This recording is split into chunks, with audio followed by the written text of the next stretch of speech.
Isso aí, moçada do YouTube, vamos falar um pouquinho mais hoje sobre projeto e construção de máquinas. Estou usando aqui um livro do professor Caspar Eric Stemmer, da Faculdade Federal, da Universidade Federal de Santa Catarina.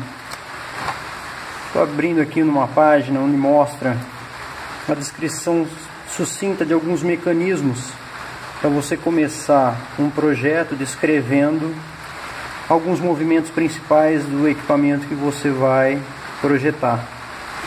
Eu aproveitei um desafio que eu tive no final desse ano, final do ano passado, início desse ano, que foi me deparar com um mecanismo de uma máquina que vai desbobinar uma cordoalha e vai bobinar essa mesma cordoalha em um outro carretel. O problema é que essa cordoalha é para o disparo de dinamite. É uma cordoalha de alta responsabilidade e que não pode sofrer nenhum estiramento e impactos. E esse processo acontece numa velocidade relativamente alta. O carretel aqui desbobina a 3 revoluções por segundo. Então aqui eu já fiz um primeiro croquis, colocando os principais elementos de uma forma bem sucinta, como aqui no livro está sendo mostrado, para você iniciar a elaboração de algo um pouco mais complexo posteriormente. Essa foi a primeira ideia que eu pensei.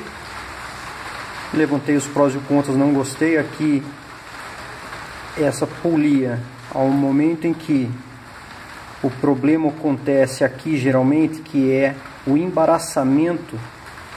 Então imagina que a cada segundo está dando 3 voltas, relativamente rápido. E esse fio saindo na tangente. Se ele se embaraçar, ele vai acabar nessa posição aqui, ó. Ele vai se embaraçar e vai começar a puxar, retroagindo a cordoalha, fazendo com que ela estoure, sofrendo um estiramento e danificando uma porção disso aqui, tendo que descartar essa cordoalha.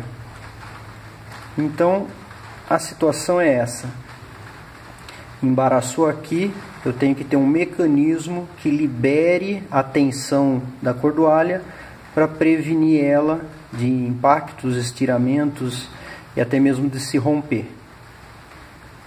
Esse mecanismo aqui eu sinceramente eu não gostei. Eu coloquei aqui um amortecedor de queda, um indexador com solenoide para disparar isso aqui cair, podendo liberar uma porção boa do fio, porém totalmente em queda livre e sem grande controle. Provavelmente essa cordoalha vai sair das polias, podendo ela receber algum impacto. Não gostei. Parti para uma nova situação. Da mesma forma que eu tenho um motorredutor que vai desbobinar com o seu freio, eles todos têm já um redutor com freio. O bobinador é a mesma coisa, também tem freio. Ambos são controlados por CLP. Tá? Então eu tenho todo um controle eletrônico que vai me possibilitar, que eu coloquei uma cortina de luz, um sensor, caso embarace e esse fio venha parar nessa posição tracejada, esse braço consegue retroagir. Porém esse mecanismo eu realmente também não gostei, porque toda a inércia rotacional desse braço criaria, na sua aceleração, criaria uma tensão que provavelmente ele iria se romper. Então aqui tem sensores, né? Aqui existe um mecanismo de vai e vem para poder bobinar em toda a linha, toda a largura do carretel. Tá? Uma mola tensionando, que eu poderia estar regulando essa tensão, podendo regular consequentemente a tensão da cordoalha.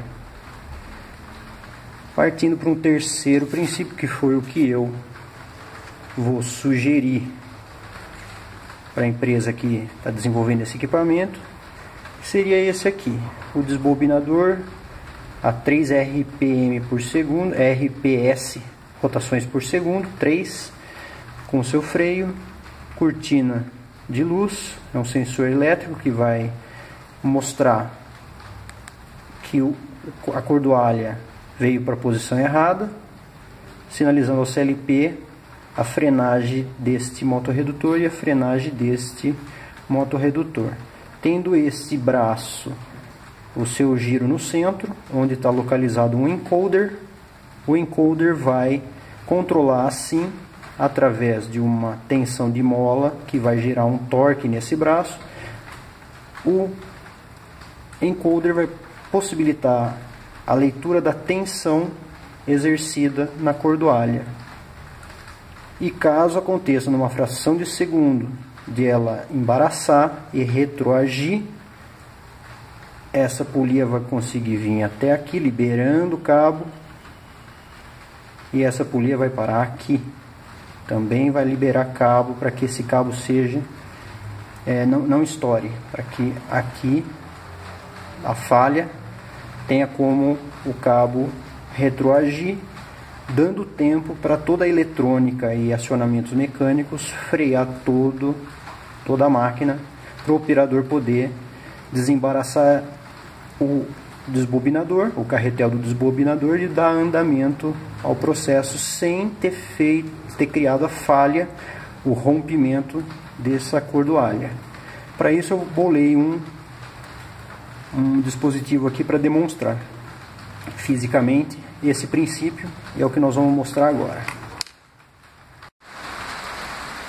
Bom, aqui vocês conseguem ver uma espécie de maquete que eu criei. Vou escrever rapidamente.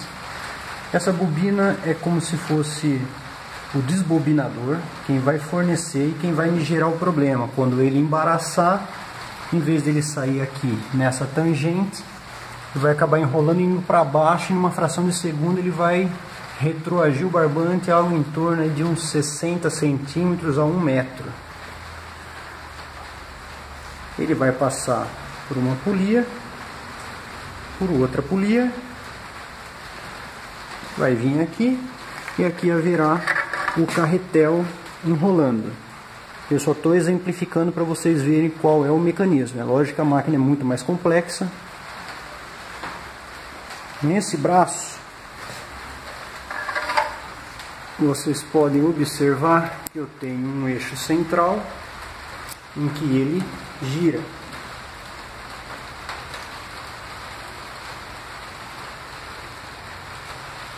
Eu vou só precisar colocar aqui um peso para o carretel não sair voando. Mas esqueço esse peso aqui. Isso aqui é só para segurar o carretel, para eu demonstrar o funcionamento desse braço.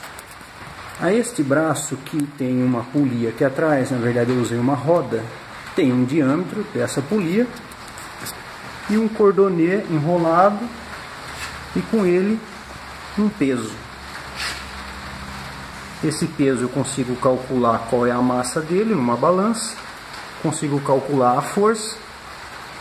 Como eu tenho o diâmetro da polia, eu consigo medir o torque que está sendo gerado. Aqui é um torque contínuo, se não existir nenhum movimento brusco, porque a força peso é constante. Se eu colocar uma mola no lugar desse peso, eu vou conseguir fazer com que quanto mais deformação a mola tiver, maior a tensão da cordoalha.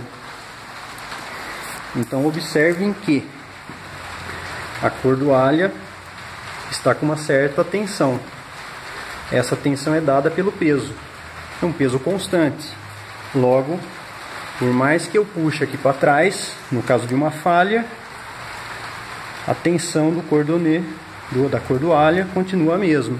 Esse é o princípio desse mecanismo. Observem ele funcionando quando a cordoalha der ré. Numa fração de segundo ele consegue retroalimentar a cordoalha, prevenindo ela de estourar.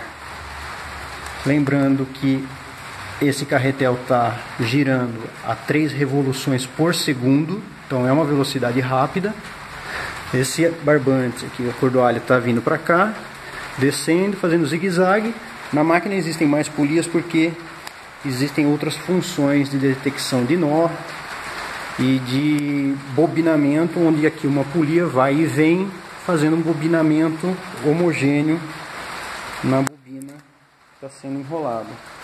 Lembrando que essa cordoalha é para uso em dinamite, então ela é de alta confiabilidade, por isso é necessário uma máquina. Então o importante que eu quero demonstrar para vocês é que o princípio inicial do funcionamento de uma máquina, de um equipamento, você pode demonstrar com prototipagem rápida, para você começar a partir para o desenho em escala, fazendo projeto técnico-mecânico e fazendo todos os cálculos para começar a escolher os elementos de máquina. Tá aqui. Se puxar tanto de um lado quanto de outro, ela tem como se retroalimentar. Nessa ponta do eixo coloca-se um encoder. O encoder vai controlar a inclinação desse braço e, de acordo com a inclinação desse braço, ele consegue controlar, aumentando ou diminuindo o fornecimento do barbante. E aqui no carretel onde está sendo enrolado, ele também vai conseguir o CLP aumentar e diminuir a rotação deste redutor, mantendo esse braço oscilando em uma determinada angulação. E se ele estourar, um sensor detecta isso e já trava os dois motores com os seus freios. Isso aí, moçada. Se vocês gostaram desse vídeo, dê um like pro canal aí. Um grande abraço para vocês.